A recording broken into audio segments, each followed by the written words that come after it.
నేటి ఆధునిక కాలంలో స్త్రీ పురుషులు సమానమని చెబుతున్నా మగ సంతానం కోసం పాకులాడే మనస్తత్వం ఇంకా పోలేదని హర్యానాలో జరిగిన ఈ రెండు ఘటనలు నిరూపిస్తున్నాయి. జింద్ జిల్లా ఉచనా కలాన్కు చెందిన సురేంద్ర రీతు దంపతులకు వివాహమై 24 ఏళ్లు కాగా ఇప్పటికే వారికి 9 మంది కుమార్తెలున్నారు. తాజాగా రీతు తన 10వ ప్రసవంలో కుమారుడికి జన్మనివ్వడంతో ఆ ఉమ్మడి కుటుంబంలోని మొత్తం 12 మంది సోదరీమణులకు ఒక తమ్ముడు లభించినట్టయింది.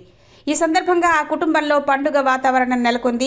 దేవుడు తమను కరుణించి 10 మంది కూతుళ్ల తర్వాత కుమారుడిని ఇచ్చాడని బంధువులు సంతోషం వ్యక్తం చేస్తూ ఆ బాబుకు దిల్ ఖుష్ అని పేరు పెడతామని ప్రకటించారు.